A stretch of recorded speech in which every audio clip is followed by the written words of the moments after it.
All right, sometimes you get customers who send you artwork that they want to use on both light and dark garments, and there's either a black or white or both ink in this design. And so when you're printing on a dark garment, you maybe need to swap that color, maybe switch what's black to white and what's white to black. Sometimes it's just as easy as inverting just those types of swaps, simply changing black to white and white to black. But let's look at this example here and see if we can come up with a better way. So as you can see, we've got our text here in black. We've got a little bit of a white area that our green is sitting on top of on this gray shirt. But if we want to print this on a black shirt, then we would want to start to invert some of these colors. So let's just do that and see what it looks like. So if I select the black, do select same fill and stroke, change my swatch to just white, and then I'm going to select the areas that were white and I'm going to change those to black. It would essentially be the shirt color in this case because the shirt is black. So it's pretty good. I mean, this could be fun. This could be exactly what the customer is looking for, but I'm not sure that green looks as good with the black outlining it as it did with the white outlining it. And there's a lot of white going on in this design.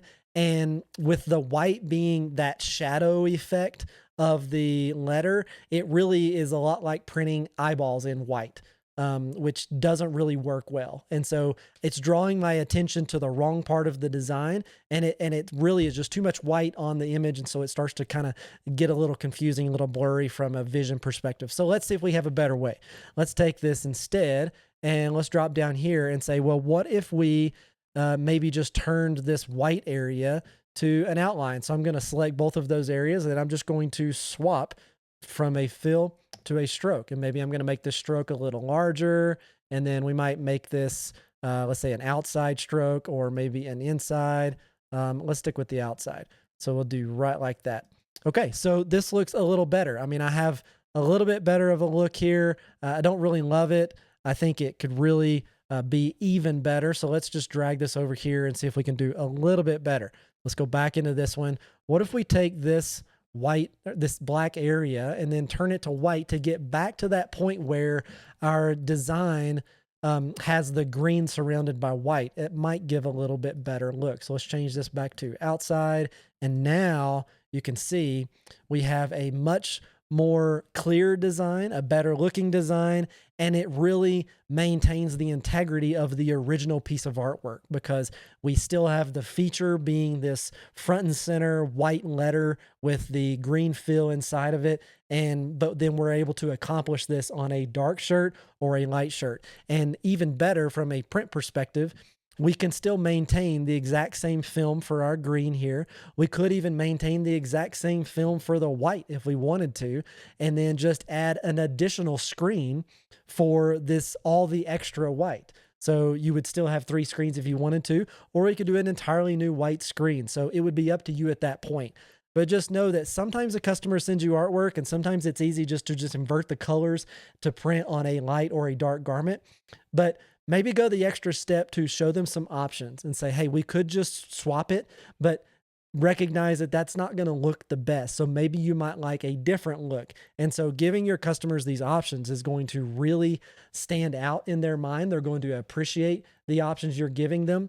And obviously it becomes a different order at this point. So you can price that however you want to. But what they're going to appreciate is that you took the extra time to make sure that they understand how this is going to come to life on the garment and use your knowledge of screen printing and how you would like to print to help steer them in a direction that provides a better result. And even from a print perspective, most of us would rather print this design as opposed to these other 2 options because these 2 require an underbase with a choke. Whereas this one is just a solid underbase of that white, and you have a little bit more grace in your registration for that green on top of it, but you don't have to choke any of the underbase. It makes it very simple from a print perspective. So not only are we landing at a more attractive design that maintains the integrity of the original, we're also making it easier on ourselves in the end to create a quality print. And now what if your customer wants to then look at this design and how it would work as a single color? Well, it could be very easy to do that if we just take what's white here and we're going to remove it, and we take what's green and we just turn this into black.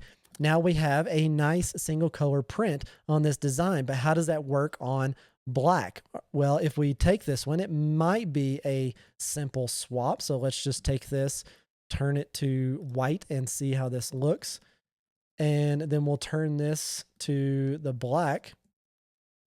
And we're really back where we were at the first iteration, where it's not really the best look. My eye doesn't really know where to go in this design.